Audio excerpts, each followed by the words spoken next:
Chai with Chitra.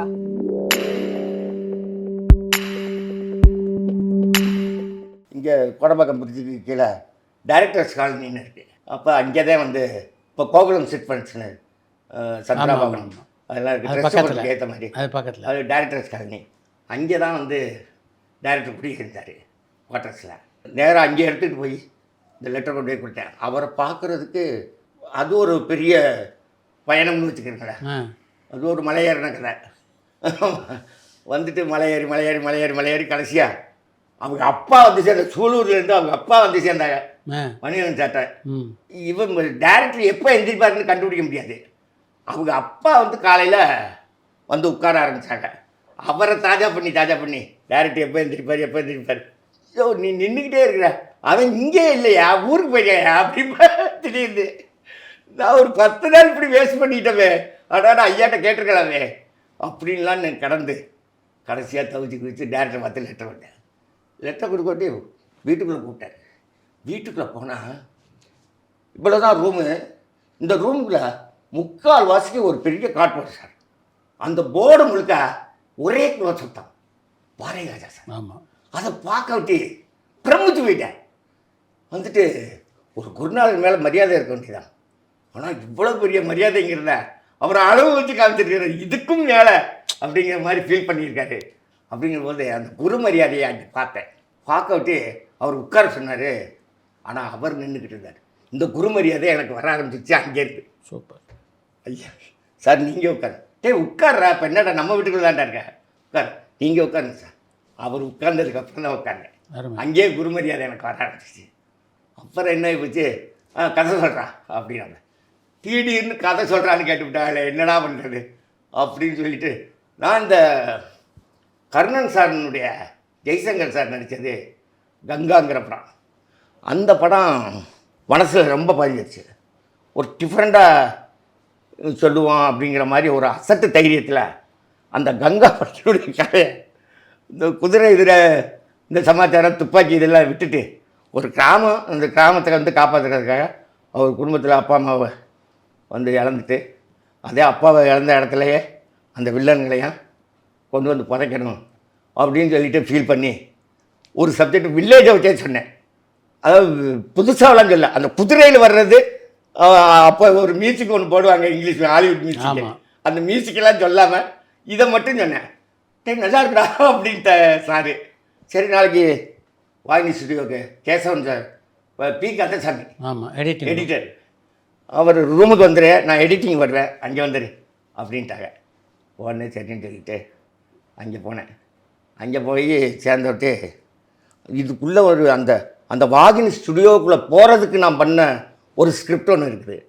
இந்த ஸ்டுடியோக்குள்ளே போகிறதுக்கு என்னடா வேலை பண்ணுறது அப்படிங்கிற போது கேட்டுக்கிட்ட நிற்கும் போதெல்லாம் வெறும் காரும் மோட்டர் பைக்கிங்களும் தான் போகும். வாட்ச்மேன் எங்களையெல்லாம் வந்து எங்களை விரட்டுறதுக்காகவே அந்த வாட்ச்மேன்களை படத்திருப்பா போல இருக்கு. ஏவிஎம்ல ஒருத்தர் வளர்ந்தவர் இருப்பார், வாயிலில் ஒருத்தர் கண்ணாடி ஓட்டிட்டு இருப்பார். இவங்க 2 பேரும் எனக்கு மனப்பாடா சிம்ம சப்பளமாக இருக்கு. இவங்க திரும்ப மாட்டாங்களா, கொட்டாயி வராதா, அந்த பக்கம் சாப்பிட போக மாட்டாங்களா இப்படின்னு ஏங்குவேன். அப்படியே ஓரமாக ஒளிஞ்சு இந்த வாட்ச்மேனுங்களுக்கு தெரியாமல் இங்கே தான் நாங்கள் இருக்கிறோம், நான் இருக்கேன் அப்படிங்கிறது தெரியாமல் ஒளிஞ்சு அவங்க திரும்புகிற டயத்தில் ஓடுவேன். காமான்னு ஓடியாந்து பிடிச்சிடுவாங்க. பிடிச்சி இப்படி வந்து அப்படி தூக்கி எறிஞ்சிடுவாங்க. அந்த மாதிரி கஷ்டப்பட்டுக்கிட்டு இருந்த காலம். என்னடா ஒரு பையன் மட்டும் சைக்கிளில் போவான். இந்த சைக்கிளில் போகிற பையனுக்கு இந்த வாட்ச்மேன் அவன் வணக்கம் சொல்லுவான், இந்த வாட்ச்மேன் வணக்கம் சொல்லுவார். அந்த பையன் பேர் தியாகராஜன். அவர் வந்து வடபழனி கோயிலுக்கு முன்னால் வாசன் பிரிண்டர்ஸ்னு அந்த லேபிள் அந்த ப்ரெஸ்ஸில் எடிட்டிங்க்கு லேபிள் கேனுக்கு மேலே என்ன படம் எத்தனாவது ரீலு அப்படிங்கிற கேபிள் எடுத்துக்கிட்டு போகிற பையன். அவனுக்கு அடிக்கடி போக வர இருக்கிறதுனால ஃப்ரெண்ட்ஸுக்கு போல இருக்குது, அதனால் வணக்கம் சொல்லிக்கிட்டாங்க. இப்போ இவர் மட்டும் ஈஸியாக போயிட்டு வர்றாருன்னா அந்த பையனை வச்சு விசாரித்து அதே வாசன் ப்ரெஸ்ஸில் போய் வேலைக்கு சேரணும் அப்படின்னு பிடிவாதம் பண்ணி அப்பாவை ரெக்கமெண்ட் அப்பா எனக்கு இன்ட்ரடியூஸ் பண்ணி வச்சதெல்லாம் விக்ரமாதித்தன். ஏன்னா அவர் பாகவதர் காலத்து நண்பர். நான் சினிமாவில் வரணும்னு இன்ட்ரெஸ்ட் பட விட்டு சுருட்டு நாகையா, மகாதேவி படத்தினுடைய மேனேஜரு, இவங்களையெல்லாம் இன்ட்ரடியூஸ் பண்ணியிருக்காங்க. அப்புறம் இந்த வாசன் சார் இவங்களுக்கு ரொம்ப ஃப்ரெண்டு. உடனே நான் சொல்கிறேன் எனக்கு தெரியுங்க வாயா அப்படின்னு கூட்டிகிட்டு போய் வாசன் சார்ட்ட சேர்த்து விட்டாங்க.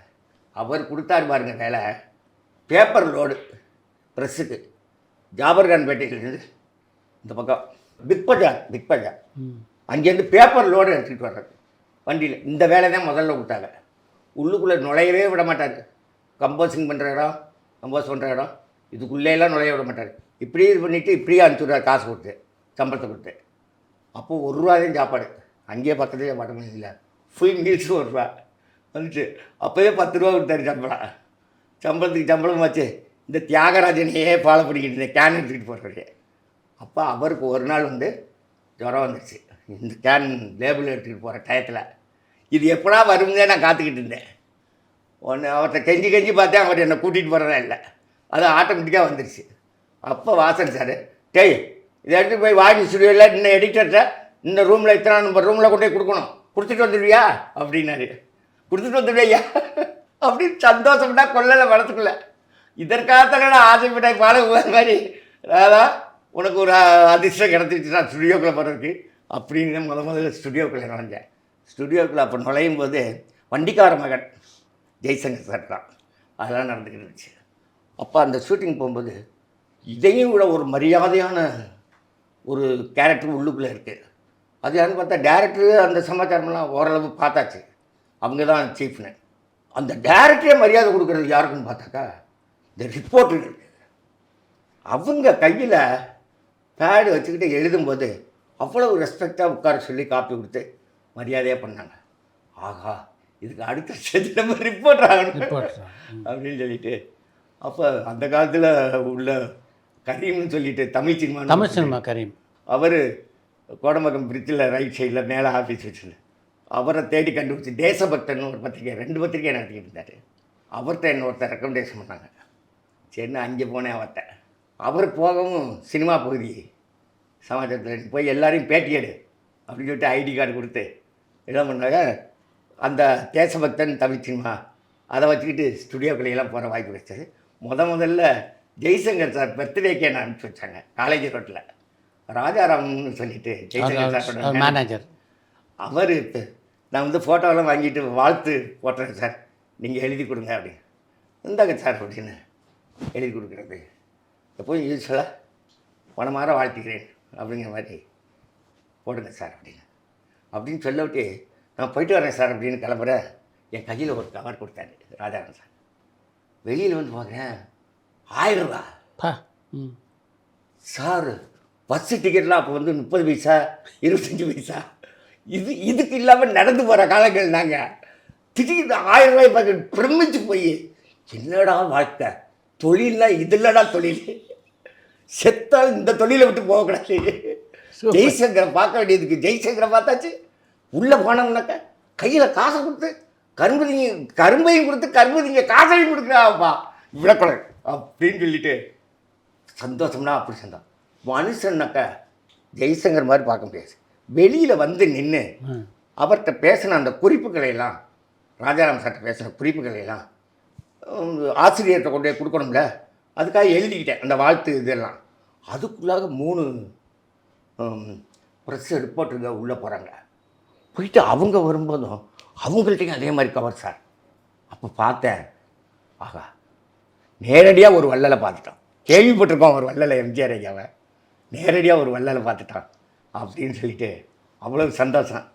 அப்படியே வந்து ஸ்டுடியோக்களையெல்லாம் போய் ஆளுகளையெல்லாம் பழகி அப்போ தான் தேவராஜ் மோகன் சார் எடுத்த அன்னக்கிளி படம்லாம் வச்சான பார்த்தீங்கன்னா கலக்கேச்சி சாங்கு இளையராஜான்னு ஒருத்தர் வந்திருக்கிறாரு அப்படிங்கிற சமாச்சாரம்லாம். அதுக்கப்புறம் தான் 16 வயதில் அதுக்கப்புறம் தான் இன்ஸ்பிரேஷன் ஏற்பட்டது. படம் நாமளும் பண்ணலாம் அப்படிங்கிற எண்ணம்லாம் வந்தது. யாரையாவது பேட்டி கண்டீங்களா? அப்போ நிருபரா வந்து பேட்டி கண்டது கரை கடந்த ஒருத்தின்னு ஒரு படம். ஆமாம், அதில் வனிதா ஸ்ரீ அந்த நடிகையை பேட்டி கண்டேன். அந்த நடிகைக்கு அவ்வளவு எக்ஸ்பீரியன்ஸ் இல்லை, அதான் முதல் படம். அது அவ்வளவு எக்ஸ்பீரியன்ஸ் இல்லை. அதனால் இவங்கள்ட்ட வந்து பெரிய இன்டெலிஜென்ஸ் கொஸ்டின்ஸ்லாம் கேட்கக்கூடாது அப்படின்னு சொல்லிட்டு, என்னங்கம்மா அடுத்து வந்து சிட்டி படம்லாம் பண்ணுவீங்களா, நகரத்து படங்கள்லாம் பண்ணுவீங்களா அப்படின்னு, அந்த காஸ்டியூம்லாம் பண்ணுவீங்களா, தாராளம் சார் டைரக்டர் என்ன சொல்கிறாங்களோ அதெல்லாம் நாங்கள் பண்ணுவோம். இந்த மாதிரி ஒரு சின்ன சின்ன கொஸ்டின்ஸ்கள்லாம் கேட்டிருந்தேன். பெரிய நடிகர்கள்ட்டெல்லாம் போகிறதுக்கு முன்னால் எனக்கு வந்து அந்த வாங்க டீ சாப்பிட்லாங்கிற படத்தின் அந்த நான் சொன்னேன், எங்கள் அப்பா வந்து விக்ரமாதித்தன் படத்தினுடைய மேனேஜர் சுருட்டு நாகையாங்கிற ஒரு இன்ட்ரடியூஸ் பண்ணேன். அவருக்கு கோடம்பாக்கம் பிரிட்ஜுக்கு கீழே தான் இந்த ஆஃபீஸு. அவர் பெரியவர், எப்போவும் சுட்டுப்படுத்திட்டு இருப்பார். அவர்கிட்ட போக வர இருந்ததை விடவே இல்லை. நான் அப்பா இன்ட்ரடியூஸ் பண்ணி வச்சாராச்சு. அவர்கிட்ட சாய்நாதன்னு ஒரு விக்டர்னு சொல்லிட்டு விச்சுன்னு சொல்லிட்டு ஒரு எடிட்டர் இருந்திருக்கார், தெலுங்கு இதில் எல்லாம் ரொம்ப ஃபேமஸ். அவரோட அசிஸ்டண்ட்டு சாய்நாதன் சொல்லிட்டு அவர் வந்து டைரக்ஷன் பண்ணுறதுக்காக அவர்கிட்ட அசிஸ்டண்ட்டாக போகும்போது கதை சொல்லி தரும்போது இந்த வாங்க டீ சாப்பிட்லாம் அப்படிங்கிற கதையை சொன்னேன். இப்போ நான் காலேஜில் நந்தனா ஆர்ட்ஸ் காலேஜில் படிச்சுக்கிட்டு இருக்கும்போதே குறுக்கால நடந்து போவேன். காலேஜுக்கு போகிற வழியில் சுமன் சாரோட வீடு. அவங்க அம்மா ஒரு 10-15 நாய்க்குட்டி வளர்த்துக்கிட்டு இருப்பாங்க. அது ஓடியாந்துடும் வெளியில். நான் போகும்போதும் வரும்போதும் அந்த நாயை பிடிச்சி அவங்கள்ட்ட ஒப்படைக்கிறேன். அவங்க சாய்பாபா பக்தை. ஏன்னா பாபாவோட சிஷியனை பிடிங்க, பாபாவோட சிஷியனை பிடிங்க அப்படிம்பாங்க. அது பிடிக்கணும். அப்போ எனக்கு சுமன் சார் வந்து பழக்கம். அப்படி பழக்கமாயிடுச்சு. காலேஜுக்கு தினம் அந்த ரூட்டில் போகிறதுனால. அப்போ நான் வந்து எழுதின கதைக்கு சுமன் சாரை ஹீரோவை பாடலாம் அப்படிங்கும்போது அவர் பாருங்க அந்த டயத்தில் வீட்டுக்கு வீடு வாசப்படின்னு பி மாதவன் சார் படத்தில் நான் இங்கே பேசிக்கிட்டு இருக்க காலங்கள் நாங்கள்லாம் பேசணும்னாக்கா இன்றைக்கி பேசி நாளைக்கு ஷூட்டிங் நடக்கிறது இல்லை, அந்த காலம் இல்லை. இன்றைக்கி பேசணும்னாக்கா ஒரு 2 வருஷம் கழிச்சு படப்பிடிப்பு கேமராவெல்லாம் பார்க்கலாம் அப்படிங்கிற காலகட்டம். அந்த டயத்தில் இவர் படம் ரிலீஸ் ஆகிடுச்சு. அப்போ டேரக்டர் சொன்னார், டேய் நீ சொன்ன ஹீரோன்னு ஒரு பையன் சொன்னியே, என்னை கூட்டிகிட்டு போய் காமிச்சியே, அந்த பையன் நடித்து ஒரு படம் வந்திருக்கடா அப்படின்னாப்புல. அப்புறம் அதில் எல்லாம் கொஞ்சம் கான்ஃபிடென்ட் வந்தது, நம்பிக்கை. நம்ம செலக்ட் பண்ணுறதெல்லாம் கொஞ்சம் உருப்படியாக தான் பண்ணுறோம் அப்படி. அதே மாதிரி சுமன் சார்கிட்ட போய் காய்ச்சிட்டு கேட்டோம். சின்ன ப்ரொடியூசர் தான். உடனே அவர் கொடுத்தார். ஒரு 15 நாள் வாங்கிட்டு சாப்பிட்றாங்க ஷூட்டிங். அதில் கதைவசன கர்த்தாவை என்னை வந்து அவர் ஏற்றுக்கிட்டார் சாய்நாத். அவர்கிட்ட தான் முதல்ல தொழில் கற்றுக்கிட்டேன். அதுக்கப்புறம் தசரதன் சார், சாமியை சரணமைப்பார், அவர்கிட்ட போய் சேர்ந்தேன். கடவுளை நம்புங்கள்னு ஒரு படம் சரணமையை பார்க்கறது. அந்த படத்தில் சேரும்போது ராதாரவி சார் வீட்டில் தான் ஆஃபீஸு. அந்த படத்தில் ராதாரவி சார், ஆட்சி மனோரமா பையன் பூபதி சார், அப்புறம் வந்து ரிஷிமூலம் சக்கரவர்த்தி சார், இவங்களாம் ஹீரோக்கள். ரிஷிமூலம் சக்கரவர்த்தி சார் தான் என்னை வந்து தசரதன் சார்கிட்ட ரெக்கமெண்ட் பண்ணாங்க. ராதாரவி சார்கிட்ட சொல்லி ராதாரவி சார் தசரன்ட்ட நம்ம பையன் வச்சு. அப்போ அந்த ராதாரவி சார் காம்பவுண்டுக்குள்ளே எப்படின்னு கேட்டிங்கன்னாக்கா சினிமா பீப்புள்ஸ் எல்லாருமே வந்து வரப்போக எல்லாம் அது ஒரு காமனான ஆஃபீஸாக இருக்கும். எல்லா படம் சம்மந்தப்பட்ட ஆட்களும் அங்கே ஒரு விசிட் ஒன்று கொடுத்துட்டு போவாங்க. அங்கே அவ்வளோ பேர்கள் வருவாங்க. அது ஒரு மீட்டிங் சென்டராக இருந்தது. அந்த மாதிரி இருந்தது. அங்கேயே கொஞ்சம் பழக்கம் ஏற்பட்டது. சார்ட்ட தசரதன் சார்ட்ட பக்காவாக தொழில் கற்றுக்கிட்டேன். அந்த ஐடியா வச்சு தான் மணிவண்ணன் சாரே கேட்டாங்க, இதுக்கு முன்னால் என்ன படம்டா ஒர்க் பண்ணியிருக்க தம்பி அப்படின்னு கேட்டாங்க. அவர் சொன்னேன் தசரதன் சார்ட்ட ஒர்க் பண்ணி. அவர் வந்து ஏய் களத்தூர் கண்ணம்மாவில் கமலஹாசனுக்கு அப்போவே வந்து அந்த காலத்துலேயே மாஸ்டர் தசரதன்னு பெரிய பேர்டா, அவர்கிட்டயே ஒர்க் பண்ணிட்டியா அப்படின்னு பெருமையாக சொன்னாங்க. வந்துட்டு எனக்கு ரொம்ப சந்தோஷமாக இருந்தது. அப்புறம் சார்ட்ட வந்து சேர்ந்தேன். சேர்ந்துட்டு முதல்ல சேர்ந்த படம் 100ஆவது நாள் ஓடினதுக்கப்புறம் 24 மணி நேரம். இந்த 24 மணி நேரம் படத்தில் வந்து சார்ட்ட வந்து மணிவண்ணன் சார்ட்ட சேர விட்டு வந்து சத்யராஜ் சாருக்கு ஒரு விக்கு ஒன்று டிசைன் பண்ணாங்க. இதில் புதுமையாக ஒரு பேர் வச்சாங்க அந்த கேரக்டருக்கு, XW ராமரத்னம் அந்த கேரக்டர். எனக்கு யார்ட்டையாவது சொன்னோம்னாக்கா XWவில் எங்கேடா இனிஷியல் இருக்குது அப்படின்னு என் அசிஸ்டன்ட் டேரக்டர் ஃப்ரெண்ட்ஸுகள் எல்லாம் கேட்பாங்க. புதுசாக விளாட இருக்குது அப்படின்ட்டு. உடனே நான் சொல்கிறேன், சேவியர் வில்லியம்ஸோட பையன்யா என்ன கன்வெர்ட் ஆகி இந்து மதத்துக்கு வந்துச்சார் ராமரத்னம்னு அப்படின்னு நானாக ஒன்று சொல்லிக்கிறேன். அந்த லெவலுக்கு அந்த கேரக்டர் பவராக நினச்சேன். படம் மோகன் சார் வந்துட்டு கேட்கவா வேணும், வந்துட்டு நளினியம்மா 100ஆவது நாளில் நடித்தவங்க வந்துட்டு பிச்சுக்கிட்டு போச்சு வந்துச்சு. அதில் சத்யராஜ் சாரோட மோகன் சாரோடையெல்லாம் நல்ல அந்யோன்யம், நல்ல ஃப்ரெண்ட்ஷிப் இருக்குது. ரொம்ப சந்தோஷமாக அதுலேருந்து அப்படியே கண்டினியூ பண்ணிக்கிட்டு இருக்கேன். அப்படி போய்கிட்டு இருக்க டயத்தில் தான் வந்து அன்பின் முகவரி சுப்பையா அவர் வந்து ஆர் சுந்தரராஜன் சார்ட்டையெல்லாம் ஒர்க் பண்ணார். அவர் ப்ரொடியூசர் ஆகிட்டார். அவர் மோகன் சார், சசிகலா, அதுக்கப்புறம் வந்து கோலிவுட் விஜி, அப்புறம் SSR சார் ஐயா, அப்புறம் இவங்கெல்லாம் நடித்தாங்க. கவுண்டமணி சென்டிலுக்கு அந்த காம்பினேஷன்லாம் அந்த படத்துலேயும் ஒர்க் பண்ணேன், ரொம்ப நல்லா போச்சு. அதுக்கடுத்து உங்கள் படம் அம்பிகை நேரில் வந்தாள். கவுண்டமணி எப்படி பழகுவார் உங்களோட? கவுண்டமணி வந்து தசரதன் சார்ட்ட இருக்கும்போதே எனக்கு பழக்கம். எப்படின்னு கேட்டிங்கன்னாக்கா, அவர் வந்து தன்னை வந்து ஒரு சினிமா நடிகனாகவே நினச்சிக்கவே இல்லை. அவர் தன்னை ஒரு நாடக நடிகனாகவே மற்ற எல்லா நடிகர்களுக்கும் நீங்கள் கேமரா வச்சிங்கன்னாக்கா கொஞ்சம் நர்வஸ் இருக்கும், கொஞ்சம் கும்பலை பார்த்தவங்களாம் நர்வஸ் இருக்கும். இவர் வந்து மனசுக்குள்ளே இந்த கூட்டங்களையே பார்த்து நடித்ததுனால எந்த இடத்துல கேமரா வச்சு திடீர்னு அண்ணே இந்த டைலாக அப்படின்னு இவ்வளோ நீளத்துக்கு டைலாக் தசரதன் சார் சொல்லுவார்.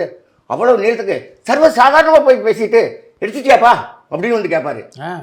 ரொம்ப ஆச்சரியமாக இருக்கும். அந்த லெவலுக்கு அவர் வந்து இன்வால்மெண்ட்டாக இருப்பார். அவர் கவுண்டமணி சார் அப்படி கிராஸ் பண்ணுறவங்க, போகிறவங்க, வர்றவங்க, கேமராமேன், ப்ரொடியூசர் ஒரு ஆளை விட்டு வைக்க மாட்டார். எல்லாரையுமே இந்த மாதிரி தூங்கி எழுந்திரிச்சிட்டு மூஞ்சி எழுவாமல் வந்த மாதிரியே வர்றான் பாரு அப்படின்னு சொல்லிட்டு, இவன் முதுகுக்கு தண்ணி ஊற்றலை அப்படிம்பாரு. என்ன இந்த பாரு சீப்பு வச்சுருக்கான், எதுக்கு இவன் வச்சுருக்கான், இல்லை ஏன் வச்சுருக்காங்கிற அப்படிம்பாரு. நம்மள்ட்ட சம்மந்தம் இல்லாமல் நம்ம வேறு டிபார்ட்மெண்ட்டில் எழுதிக்கிட்டு இருப்போம். கேள்றா கேள்றா கேட்குறையா, இல்லை இவன் சீப்பு வச்சுருக்கான், இவனுக்கு என்ன மண்டையில் இருக்குது, எதுக்கு சீப்பு வச்சுருக்கான் அப்படிம்பாரு. இப்படி நிறைய கலாய்ப்பார். இன்னும் சொல்ல போனாக்கா ஒரு சமயம் வந்துட்டு பாரு படிக்கிறதுக்கு வக்கு இல்லாமல், பள்ளிக்கூடம் போகிறதுக்கு கொடுப்பனை இல்லாமல் வந்து உட்காந்துட்டாங்க, சினிமாதையும் கிடச்சிச்சு இவங்களுக்கு, உட்காந்து எழுதுறான் பாரு அப்படின்னு. நான் சுற்றி முற்றி யாரையோ சொல்கிறாரு என்பது என்னத்தையும் சொல்லிக்கிட்டு இருக்காரு. நான் காப்பி எடுத்துக்கிட்டு இருக்கேன் தசரதன் சார் படத்துக்கு எடுத்துக்கிட்டு இருக்கேன். என்னடா அங்கே இங்கே பார்க்குறேன், ஏன்டா நீ பள்ளிக்கூடம் போயிருக்கியா, காலேஜ் போயிருக்கியா, படிக்கலாம்ல, அங்கே ஃபெயில் ஆகிட்டேன். ஃபெயிலானாக்கா உங்களுக்குலாம் கிடச்சது இந்த சத்திரந்தேன், சினிமாக்குள்ளே வந்துடுறது. இங்கே வந்துட்டு டேரக்டராக போகிறேன், ஏன்டா காய்கறிய அப்படிம்பாரு. இப்படி என்னையவே சொல்லியிருக்காரு. யாரையும் விட்டு வைக்க மாட்டார் கவுண்டமணி சார். அது மாதிரி அவருக்கு டைலாக் ஸ்பெஷலாக எழுதணுங்கிற அவசியமே இல்லைங்க சார். ஒரு சின்ன குழு கொடுத்தோம்னா போதும், அவர் பேசுகிறத வச்சே நமக்கும் பொங்கிக்கிட்டு வரும், அவரோட கூட இருக்க நடிகர்களுக்கும் பொங்கிக்கிட்டு வரும். என்ன அவ்வளோ குழு கொடுப்பார். அது மாதிரி கவுண்டமணி சார். எத்தனை படம் ஒர்க் பண்ணீங்க மணிவண்ணன்கிட்ட? மணிவண்ணன் சார்கிட்ட 24 மணி நேரம், அன்பின் முகவரி, அம்பிகை நேரில் வந்தால், ஜனவரி 1 விஜயன் சார் நடிச்ச படம், 4 படம் தான் ஒர்க் பண்ணேன். நீங்கள் உங்களை யார் அறிமுகம் பண்ணாரோ மணிவண்ணன்கிட்ட, அவர் கூடவே அந்த மணிவண்ணன் டைரக்ஷனில் நீங்கள் உதவி இயக்குனராக இருக்கீங்க. ஆமாம். அந்த படப்பிடிப்பில் விஜயகாந்தோட பேசின போது எப்படி இருந்தது? விஜயகாந்த் சார் அதில் அந்த விஷயத்தை சொல்லணும். விஜயகாந்த் சார் வந்து மற்றவர்கள்ட்ட எல்லாம் வந்துட்டு ஒரு படப்பிடிப்புக்கு வந்திருக்கோம், நம்ம ஒரு நடிகனாக இருக்கிறோம் அப்படின்னு கூலிங்காக எல்லாரையும் கூல் பண்ணி அப்படிங்கிற முறையில் நடந்துக்கிட்டு இருப்பார். யாரையும் ஹேர்ட் பண்ணக்கூடாது அப்படிங்கிற முறையில் எல்லாரையும் அனுசரிச்சு இருப்பார். ஆனால் என்னையை மட்டும் முறைச்சா பார்த்துக்கிட்டு இருப்பார். வந்து என்னோட பேசவே மாட்டார். இவர் ஏன் வந்து சேர்த்து விட்டார், இவர் ஏன் முறைச்சு பார்க்குறாரு அப்படின்னு சொல்லிட்டு நேராக அத்தாட்ட போய் சொல்லிட்டேன், இப்ராஹிம் அத்தாட்ட வந்துட்டு இது மாதிரி என்னை வந்து ஸ்பாட்டில் வந்து அண்ணன் முறைச்சு பார்க்குறேன் அப்படின்னு சொல்லிட்டேன். சொல்லவிட்டு சரி நான் கேட்குறேன்டா அப்படின்னு உடனே வந்து கேட்டுட்டு சாயங்காலம் ஷூட்டிங் போகட்டி, விஜயனை ஷூட்டிங் போகட்டி சாயங்காலம், டேய் ராதா இங்கே வாடா, அண்ணன் எதுக்காக தெரியுமா மறைச்சான், ஒரு தடவை அவன் சிரிச்சிட்டான்னாக்க நீ அங்கே வந்து கேர்லெஸ்ஸாக ஒர்க் பண்ணுவ, நம்ம சேர்த்து விட்டாலும் கட் அண்ட் ரைட்டாக இருக்கணும் அப்படிங்கிறதுக்காக தாண்டா அவன் உனட்ட மட்டும் அப்படி வந்து லுக்கு கொடுத்துருக்கான் அப்படின்னு பாருங்க. தூக்கி வாரி போட்டு ஆகா இவர் எவ்வளோ பெரிய ஆசிரியர் அப்படின்னு சொல்லிட்டு பார்வையாலேயே நம்மளை ஹேண்டில் பண்ணுறாரு. வசனமே இல்லாமல் ஒரு ஹேண்ட்லிங் நடந்துக்கிட்டு இருக்கேன் அப்படின்னு சொல்லிட்டு அவங்க மேலே ஒரு பெரிய மரியாதை வராது. முதல்ல எல்லாம் கோபமாக இருந்தேன், அவங்களே சேர்த்து விட்டு அவங்களே மறைச்சு பார்க்குறாங்களேன்னு. அப்புறம் ஒவ்வொரு படத்தினுடைய ரிசல்ட்டும் வந்து கேட்டு தெரிஞ்சுக்குவாங்க. அதை கரெக்டாக சொல்கிறாடா, நீ சொன்ன மாதிரி அது ஓடிச்சிடா, நீ சொன்ன மாதிரி இது ஓடலடா அப்படின்னு கரெக்டாக சொல்லுவார். சத்யராஜோட மோகனோட பழகின்ற உங்களால் மறக்க முடியாதுன்னு அதை சொல்லலாம். சத்யராஜ் சாரோடையும் மோகன் சாரோடையும் ஒரு டைம் அன்பின் முகவரி படத்துக்கு கீரிப்பாறை நாகர்கோயிலில் ஷூட்டிங். நாகர்கோயிலில் ஷூட்டிங் நடக்கும்போது வில்லன் வந்து சத்யராஜ் சார், மோகன் வந்து ஹீரோ. அப்போ டைரக்டர் வந்து ஒரு சீட்டு ஒன்று எழுதி, ஜீவபாலன் தான் அசோசியேட் டைரக்டர். அப்போ ஒரு சீட்டு ஒன்று எழுதி இது வந்து சத்யராஜ்கிட்ட கொடுத்து, அதை வந்து வேற ஒரு கேரக்டர்கிட்ட இந்த லெட்டரை சத்யராஜ் கொடுக்குற மாதிரி கொடுக்க சொல்லு அப்படின்னு ஜீவபாலன் சார் சொன்னார். அப்போ நான் வந்து என்ன பண்ணேன், அதை ஜீவபாலன் என்கிட்ட கொடுத்தாரு.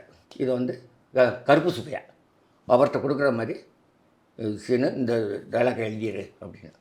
நான் என்ன பண்ணேன், சத்யராஜ் சார்கிட்ட அப்போ எனக்கு இந்த இவர் சுப்பையா இருக்கார் ப்ரொடியூசரு, அன்பின் முகவரி சுப்பையா சார். அவர் வந்து இங்கே கொஞ்சம் கொஞ்சம் பணம் வாங்கிட்டு வந்து எப்படி ஷூட்டிங் நடத்துகிறாரு, எப்படி பண்ணுறாரு அப்படிங்கிறதே தெரியாது.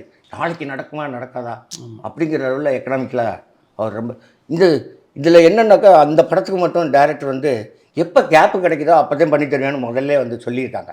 அந்த கேப்பு கிடைக்கிற டயத்துல எல்லாம் பண்ணி கொடுத்துருக்காங்க. அதனால் இங்கே எங்களுக்கெல்லாம் அசிஸ்டன்ட் டேரக்டருங்களுக்கெல்லாம் கொஞ்சம் இங்கே பஞ்சம் வந்து ரொம்ப ஸ்ட்ரிக்ட்டு, பேட்டா கிட்டா போக்குவரத்து கணிச்சு இந்த சமாச்சாரம். அப்போ கொஞ்சம் டைட்டாக தான் இருந்தோம் செலவு காசு. அப்போ சத்யராஜ் சாருக்கு இந்த லெட்ரு எழுதும்போது கருப்பு சுப்பையாவுக்கு கொடுக்க சொல்லி எழுதும்போது,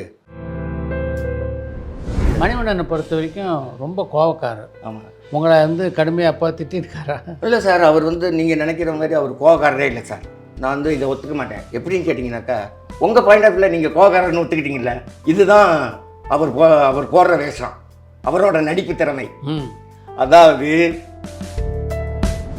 மணிவண்ணன்ட்ட வேலை செய்யும்போது மணிவண்ணனை பார்த்து நீங்கள் ஆச்சரியப்பட்ட விஷயம்னா எதை சொல்லலாம்?